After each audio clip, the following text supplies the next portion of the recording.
Bonjour tout le monde, bonjour à toutes, bonjour à tous, chères étudiantes, chers étudiants, chers apprenantes et apprenants, bonjour. Dans cette nouvelle vidéo, dans laquelle on va essayer de voir la deuxième série des exercices concernant la recherche opérationnelle. Donc on va se baser sur la méthode simplex dans les exercices de cette série. Alors la série se compose de 5 exercices dans lesquels on va essayer de voir dans le premier exercice un problème de maximisation. Dans le deuxième exercice, on va voir comment déterminer des valeurs manquantes des tableaux simplex successifs. Le troisième tableau, on va voir un problème à solution multiple. Dans le quatrième exercice, on va entamer un programme de minimisation à résoudre en utilisant la méthode simplex. Et le dernier exercice concerne des cas particuliers. Donc, on commence par le premier exercice. Donc, on considère le programme linéaire suivant. Donc, la première question. Alors, on vous demande de mettre le programme sous forme standard. Après, déterminer la première solution réalisable de base, c'est-à-dire la solution de départ, en précisant les variables de base et les variables hors base. Puis, tracer le tableau simplex initial. Troisième question, changer la base et appliquer les règles de pivotage jusqu'à ce que la solution optimale soit atteinte et donner la solution réalisable de chaque itération ainsi que la valeur de la fonction objective correspondante. Donc on vous demande de donner c'est quoi la solution réalisable de chaque itération ainsi que euh, la valeur de la fonction objectif Z. Voilà. Donc on commence la première question. Donc pour transformer une forme canonique en forme standard, on fait introduire les variables d'écart. Alors, dans ce cas, on a une contrainte du type inférieur ou égal. Donc, on va essayer d'introduire la variable d'écart x4. De même pour la deuxième contrainte x5 et x6. Il ne faut pas oublier d'ajouter les variables d'écart ou bien les variables de surplus et même les variables d'artificiel dans les contraintes ou bien dans la contrainte de positivité. Alors, pour un problème de maximisation, avec des contraintes du type inférieur ou égal, et le second membre positif, programme de minimisation, les contraintes du type inférieur ou égal, et le second membre positif. Les variables d'écart sont prises comme variables de base, et les variables de décision sont des variables hors base. Donc, autrement dit, les variables de base sont x4, x5, x6, et la première solution de départ est la suivante. x1, x2, x3 égale 0. Si x1, x2, x3 égale 0, donc x4 égale à 100. x1, x2, x3 égale 0, x5 égale à 120. Et de même pour x6 égale à 200. Donc, c'est la première solution de départ. Donc, on a la forme standard. On peut facilement tracer le premier tableau simplex. Donc, CB, coefficient des variables de base. Quelles sont déjà les variables de base? x4, x5, x6. Les coefficients de ces variables dans la fonction objectif. Plus 0x4 plus 0x5 plus 0x6. Donc les coefficients des variables de base pour la première itération sont 0. 6, 7, 8, 0, 0, ce sont les coefficients des variables x1, x2, x3, ainsi de suite dans la fonction objectif.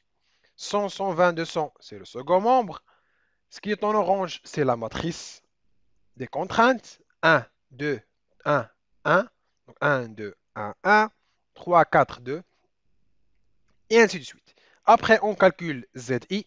100 fois 0 plus 120 fois 0 plus 200 fois 0. La même chose pour les autres colonnes 1 fois 0. Et on obtient pour le premier tableau la ligne ZI égale à 0. On calcule par la suite CI moins ZI. 6 moins 0, c'est 6. 7 moins 0, c'est 7. Et ainsi de suite. Alors, une fois on a trouvé le tableau initial simplex, on passe à appliquer les règles vues précédemment. Déterminer la variable entrante ou bien la colonne pivot. Déterminer la ligne sortante ou bien la ligne pivot. Donc, on détermine colonne pivot et ligne pivot. Donc, dans ce cas, le coefficient le plus élevé dans la dernière ligne correspond aux variables entrantes. Donc, x3, c'est la variable entrante. puisque 8, c'est le coefficient le plus élevé. Sélectionnez la variable sortante en faisant le rapport minimal entre B et les éléments de la colonne pivot. 100 divisé par 1, c'est 100. 120 divisé par 2, c'est 60. 200 divisé par 4, c'est 50. Donc la variable sortante, x6, le pivot, est égal à 4. Une fois on a trouvé le pivot, on divise les éléments de la ligne pivot par le pivot. Les éléments de la colonne pivot à 0. Après, on cherche, est-ce qu'il y a une intersection entre une colonne et la ligne pivot à 0? Cette colonne ne sera pas modifiée. Une fois on a divisé la ligne pivot par le pivot, on a mis des zéros dans la colonne pivot. L'étape suivante, c'est de calculer les autres cases en utilisant la méthode de rectangle. On obtient le tableau suivant. Alors, le tableau nous permet d'aboutir à un résultat x1 égale 0, x2 égale 0, x3 égale 50, x4 50, x5 égale à 20 et la valeur de z c'est 400. Est-ce qu'il s'agit de la solution optimale? Non. Pourquoi? Le critère d'arrêt n'est pas satisfait. Pour un problème de maximisation, il faut que les coefficients de la dernière ligne soient tous négatifs ou nuls. On constate qu'il y a un coefficient positif. C'est évident, c'est la variable entrante pour le nouveau tableau. Donc, x1, c'est la variable entrante. Comment chercher maintenant x2? On ne va pas prendre en considération la première valeur car elle est négative. 20 divisé par 2, ça fait 10. 50 divisé par 1 sur 2, c'est 50 fois 2, donc ça fait 100. Donc c'est évident, la variable sortante c'est x5 et le pivot égal à 2. On refait les mêmes itérations. On trouve le tableau suivant. Le tableau suivant nous permet d'avoir un résultat ou bien une solution réalisable à tester. Est-ce qu'elle est optimale ou non? Est-ce que le critère d'arrêt est satisfait? Oui, les coefficients de la dernière ligne sont tous négatifs ou nuls. Donc, on trouve comme solution x1 égale à 10, x2 c'est 0, x3 égale à 45 et la valeur de z c'est 420. Donc, on remarque que la valeur de z dans le tableau précédent c'est 400 et on cherche à maximiser, donc on a trouvé la valeur de z dans la solution optimale 420. Voilà, donc c'est le premier exercice et on passe au deuxième. Alors, dans le deuxième exercice, on vous demande de déterminer les valeurs manquantes dans les deux tableaux de simplex suivants. On a deux tableaux simplex, premier tableau et le deuxième tableau qui suit. L'objectif derrière cet exercice, c'est de mieux comprendre et assimiler la transition entre un tableau simplex et le tableau suivant afin de comprendre le passage, comment passer d'un tableau à l'autre en appliquant la méthode de rectangle. Donc, la première remarque à faire pour identifier les valeurs manquantes, donc on constate que x1 est entré à la base au lieu de s2, variable d'écart. Donc, x1 a fait entrer dans la base et s2 pardon, sort de la base. Donc, on peut déduire que l'intersection x1 s2 c'est le pivot. Et la valeur de pivot dans le tableau suivant est toujours égale à 1. Donc, à nous de déduire c'est quoi l'ancienne valeur. On constate que dans le premier tableau, on a la valeur 1. Dans cette case et dans la même case, on trouve dans le tableau suivant 1 sur 3. Ça signifie qu'on a divisé cette ligne où se trouve le pivot par 3. Donc déjà le pivot est égal à 3. De même, on peut déduire les autres valeurs. Donc l'ancienne valeur de ce 2 sur 3 est 2. Et la même chose pour 0. 18 divisé par 3, on trouve 6. Une fois on a déterminé le pivot, la ligne pivot et la colonne pivot, donc on met des zéros dans la colonne pivot. Donc 0. Puisqu'on a un problème de maximisation, donc c'est quoi les coefficients des variables d'écart dans ce cas? Donc ce sont des zéros. Donc on va ajouter des zéros comme coefficient des variables d'écart S1 et S2. Alors maintenant, on cherche à calculer c'est quoi la nouvelle, ou bien c'est quoi l'ancienne valeur du coefficient x2 dans la première contrainte, sachant que la nouvelle valeur est égale à 3. Et on connaît déjà, d'après la règle de rectangle, que A' égale A moins B fois C divisé par le pivot. A, c'est la nouvelle valeur. Voilà, on a 3. Pardon, A', c'est la nouvelle valeur, c'est 3. A, c'est la valeur à chercher. B, c'est la valeur qui se trouve sur la même ligne que A, mais dans la colonne pivot. C, c'est la valeur qui se trouve sur la même colonne que A, mais dans la ligne pivot. Donc pour trouver A, on inverse tout simplement la formule.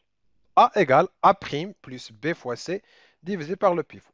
Si on applique application numérique, on trouve que A égale 3 plus 3 fois 2 divisé par 3. Et on obtient la valeur 5. Alors, une fois qu'on a trouvé les éléments de cette matrice, alors on peut calculer ZI. Voilà, puisque les coefficients de variables d'écart S1, S2 sont 0, donc on trouve que des zéros dans cette ligne. Voilà, alors on passe maintenant à déterminer les valeurs de notre deuxième tableau. Alors on a dans la ligne ZI, on cherche cette valeur. Alors si on a 6 et CI moins ZI égale à 0. Donc CI égale à 6 et CI moins ZI égale à 0. Donc c'est quoi la valeur de ZI? Pour obtenir 0, c'est 6. C'est évident. Pour avoir 6 moins 6 égale à 0. C'est bon? La même chose ici, on va faire 3 à vérifier par la suite. Donc maintenant, on va chercher à trouver c'est quoi le coefficient de x1. Sachant que pour trouver ce coefficient, on connaît déjà que 3 fois 0 plus 2 sur 3 fois la variable ou bien le coefficient manquant ou bien la valeur manquante est égal à 6. Donc 3 fois 0 plus 2 sur 3 fois la valeur manquante est égale à 6. On peut déduire facilement que la valeur manquante est égale à 9. C'est le coefficient de x1 à ajouter dans le premier tableau. Une fois on a trouvé le coefficient, on peut calculer rapidement ZI. 2 fois 0 plus 6 fois 9, ça fait 54. Et de même pour les autres cases. Et on calcule CI moins ZI. Et on obtient les valeurs suivantes. Donc c'est un exercice simple. L'objectif derrière, c'est savoir la transition, comment passer d'un tableau simplex à l'autre en appliquant la méthode de, de rectangle.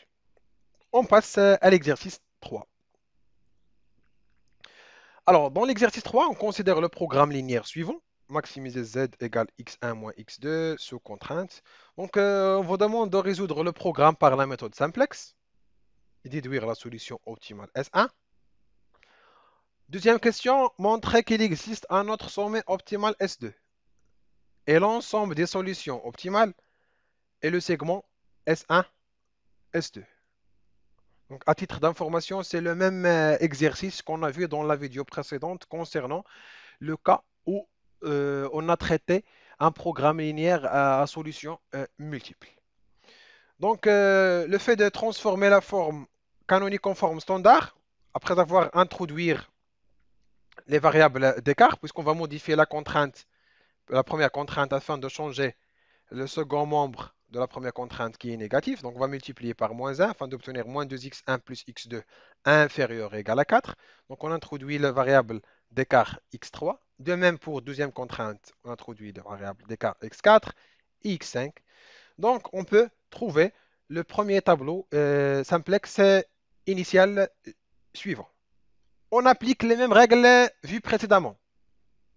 Choisir variable entrante, variable sortante, pivot, règle de pivotage, ainsi de suite. Donc, une fois on a repéré le pivot, qui est égal à 1, dans cet exemple, on applique les règles de pivotage pour trouver le deuxième tableau. Donc, on constate d'après le deuxième tableau que le critère d'arrêt est satisfait. Les différents coefficients de la dernière ligne sont tous négatifs ou nuls. Donc, la solution obtenue est égale S1, X1 égale 4, X2 est égal à 0. On ne trouve pas X2 dans la base.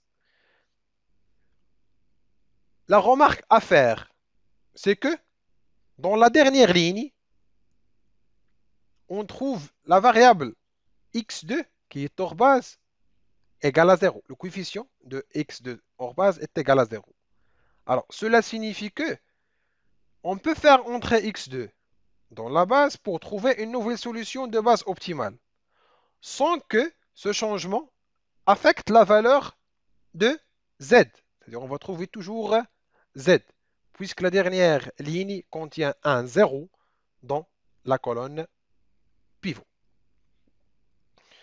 Donc, ce qu'on va essayer de faire, on va faire entrer X2 dans la base et trouver le tableau suivant. Donc, construisons notre troisième tableau simplex. Donc, une fois, on va faire entrer X2 et sortir X5, puisque les coefficients de X3 et X1 sont des coefficients négatifs. Donc, le pivot est égal à 2. Donc, on trouve un tableau avec X1 égale à 7, X2 égale à 3. Le critère d'arrêt est satisfait. Les différents coefficients sont tous négatifs ou nuls. Donc, on peut déduire qu'il s'agit d'une solution optimale. Donc, la solution obtenue est X1 égale à 7, X2 égale à 3. Et la valeur de Z n'a pas changé. Toujours S2 égale à 4. Donc, on peut déduire que pour ce genre de programme, on a des solutions multiples ou l'ensemble des solutions optimales est tout point qui se trouve sur le segment S1, S2. Donc, on passe à l'exercice numéro 4. Alors, l'exercice numéro 4, on va voir un problème de minimisation avec contrainte de type supérieur ou égal et inférieur ou égal dans la deuxième contrainte. Donc, on va essayer de, la première des choses, modifier la contrainte afin de rendre le second membre positif. On va transformer le programme linéaire à la forme standard par l'introduction des variables de surplus et les variables artificielles. Et on constate la présence d'un coefficient m dans la fonction objectif. Donc on a un programme linéaire suivant, peut être transformé sous la forme à laquelle s'applique la méthode simplex. Donc avant de résoudre ce programme, on a des questions. Donc la première question, quel est le rôle des variables x4 et x5? Quel est le rôle des variables x6 et x7? Pourquoi introduire les variables x6 et x7 après avoir introduit x4 et x5? Quel est le rôle de m, le coefficient m? Et pourquoi sa valeur doit être suffisamment grande? Et dernièrement, chercher ou bien trouver la solution optimale du programme. Alors, en ce qui concerne la première question, quel est le rôle des variables x4 et x5? Tout simplement, les variables x4 et x5 sont des variables de surplus qui servent à absorber la différence entre le membre gauche et le membre droit d'une contrainte, afin de rendre le problème de programmation linéaire sous forme standard. Quel est le rôle des variables x6 et x7? Alors, ce sont des variables artificielles à introduire pour déterminer une solution de base de départ.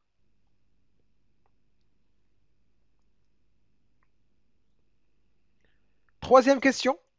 Pourquoi introduire les variables x6 et x7 après avoir introduit x4 et x5? Donc, on a introduit les variables x4 et x5 et par la suite, on a introduit les variables x6 et x7. Donc, le fait d'introduire les variables de surplus ne permet pas d'obtenir l'origine comme solution de départ. Alors, on a dit que Si on prend x1, x2, x3 égale à 0, on va trouver que x4 égale à moins 8. La même chose pour x5 égale à moins 6. Donc, c'est pas possible, c'est contradictoire avec la contrainte de positivité. Donc, l'introduction des variables artificielles nous aide à utiliser la procédure de simplex et à formuler le tableau initial à partir de l'origine. L'avant-dernière question, c'est quel est le rôle de m, le coefficient m, qu'on a introduit dans la fonction objectif? Et pourquoi sa valeur doit être suffisamment grande? M, c'est un coefficient à attribuer aux variables artificielles dans la fonction objectif. Sa valeur doit être suffisamment grande pour s'assurer que ces variables sortent de la base avant d'atteindre la solution optimale. Si on arrive à la solution optimale et la variable artificielle reste encore dans la base, on parle d'une solution non réalisable ou bien une solution impossible. Maintenant, on passe à résoudre notre programme linéaire. Donc on a la forme standard, on peut déduire facilement la, ou bien le premier tableau initial du simplex. Voilà les variables de base, ce sont les variables artificielles x6 et x7. Les coefficients de variables artificielles dans la fonction objectif m, m. Les coefficients des variables hors base, le second membre, la matrice A, et on calcule ZI. 8 fois M plus 6 fois M, 14M. 1 fois M plus 3M, c'est 4M, et ainsi de suite. CI moins ZI, 2 moins 4M, 3 moins 6M, et ainsi de suite pour l'ensemble des colonnes. Donc, une fois on a tracé le premier tableau initial du simplex, donc on passe à identifier ou bien à déterminer la variable entrante et sortante. Pour un problème de minimisation, la variable entrante, c'est la variable correspondante au coefficient négatif la plus, ou bien le plus petit, ou bien la valeur la plus petite du coefficient négatif. Donc, c'est quoi? Le coefficient négatif le plus petit, c'est 3 moins 6 m, avec m un très grand nombre. Donc la variable entrante, c'est x2. La variable sortante, c'est le rapport minimal. 8 divisé par 4, 6 divisé par 2. Donc 8 divisé par 4, c'est 2. Donc la variable sortante, c'est x6. Voilà. Donc on applique les itérations vues précédemment pour obtenir le deuxième tableau. Voilà. Une fois on a déterminé le pivot, on passe au pivotage. C'est rendre le pivot égal à 1 par la division de la ligne pivot par le pivot qui est égal à 4. Après, on passe à calculer les différents éléments de notre tableau en utilisant la méthode de rectangle. Donc, on obtient un deuxième tableau. Est-ce qu'il s'agit de la solution optimale? Donc, le critère d'arrêt, c'est que les coefficients de la dernière ligne doivent être tous positifs ou nuls. Voilà, on constate, voilà, c'est négatif, nul, positif et négatif. Donc, c'est quoi la variable entrante parmi ces deux? On va chercher c'est quoi la plus petite valeur. La solution la plus simple pour déterminer la plus petite valeur, c'est de remplacer m par une grande valeur, par 1000 ou bien par million ou bien par n'importe, afin de déterminer facilement c'est quoi la plus petite valeur et déterminer la variable entrante. Dans ce cas, x1, c'est la variable entrante. 2 divisé par 1 demi, 2 divisé par 5, 2. Donc on trouve que x7, c'est la variable sortante. Donc le pivot, c'est 5 sur 2. On applique les mêmes règles. Alors, pourquoi on a écrasé T1, T2? Ou bien, pardon, c'est X6, X7, X8, X6, X7. Erreur de frappe, X6, X7. Alors, une fois une variable artificielle sort de la base, ça, on ne va pas la prendre en considération pour les calculs. Donc, on obtient le tableau suivant. Le critère d'arrêt est satisfait. Pour un problème de minimisation, les coefficients sont tous positifs. Donc la solution obtenue x1 égale 4 sur 5 et x2 égale 9 sur 5. Avec la valeur de z est égale à 7. Pour trouver la valeur de z, il suffit de remplacer x1 et x2 dans la fonction objectif. Donc c'est bon, on passe à l'exercice numéro 5. Alors dans l'exercice numéro 5, on vous demande de résoudre des programmes en utilisant la méthode simplex. On a trois programmes. Un programme de maximisation, un autre de minimisation et un autre de maximisation. Juste une remarque, c'est que le premier programme et le deuxième programme, c'est les mêmes qu'on a vu dans les capsules précédentes concernant des cas particuliers. Donc on va voir que ce sont des cas particuliers, des programmes linéaires. Donc le premier programme, alors on va introduire les variables de surplus ou bien d'écart et les variables artificielles, toujours dans le cas où on est obligé d'introduire ces variables. On va leur associer un coefficient m dans la fonction objectif. Toujours pour le cas de maximisation, on associe le coefficient moins m. Et voilà le premier tableau simplex initial. On va chercher, c'est quoi la colonne pivot, c'est quoi la ligne pivot, autrement dit la variable entrante, la variable sortante, afin de déterminer le pivot. On trouve le pivot égal à 1. On applique les mêmes règles vues précédemment. On va aboutir au deuxième tableau. Est-ce que les critères d'arrêt est satisfait? Non. Pourquoi? On a encore des coefficients négatifs dans la dernière ligne. 14 plus m, 10 plus m. Alors, ça se voit clairement que la variable entrante, x2. On va chercher c'est quoi la variable sortante. C'est 4 divisé par 1, 6 divisé par 1. Donc, c'est T1. Le pivot est alors égal à 1. On applique les mêmes règles. Voilà, on va trouver à nouveau le tableau. Est-ce qu'il s'agit de la solution optimale? Non. On a encore un coefficient positif dans la dernière ligne. On détermine la ligne pivot, la colonne pivot, et on passe à l'itération suivante. Voilà. Est-ce qu'il s'agit de la solution optimale? Non. Pourquoi? On a encore un coefficient positif dans la dernière ligne. Donc la variable entrante, c'est x4. On va chercher la variable sortante.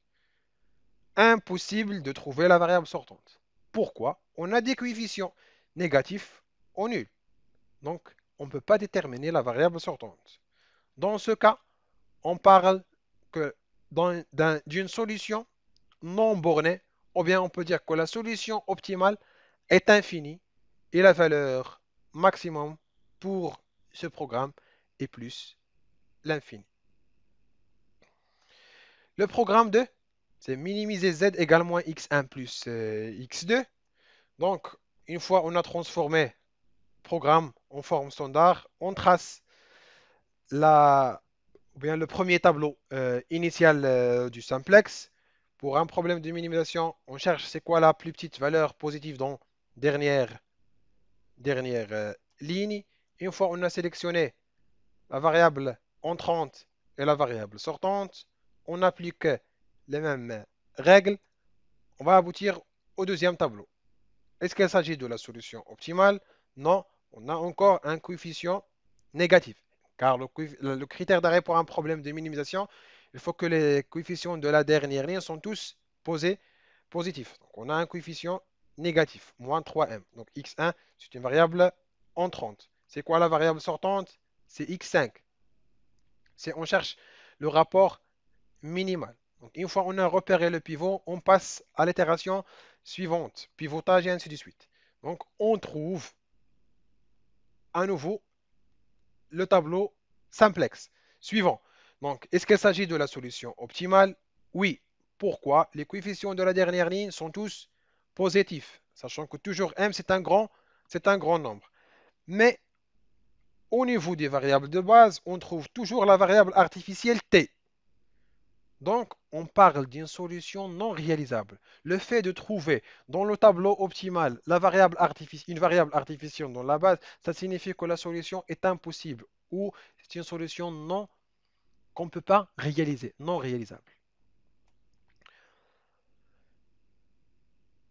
Alors, en ce qui concerne l'exercice 3, alors vous pouvez appliquer les mêmes règles qu'on a vues précédemment pour trouver le résultat suivant. x1 égale à 10, x2 égale à 0, avec la valeur de z égale à 40. Donc, c'est la fin de cette vidéo dans laquelle on a essayé de voir l'ensemble des exercices concernant la méthode simplex, à savoir un problème de maximisation, un problème de minimisation, l'introduction des variables d'écart, de surplus et les variables artificielles. On a traité aussi les cas des programmes linéaires à solutions multiples, solutions impossibles et solutions non bornées ou bien rejetées vers l'infini. Donc, je vous donne rendez-vous la vidéo suivante pour traiter la dualité. Donc, bon courage, bon apprentissage et à la prochaine.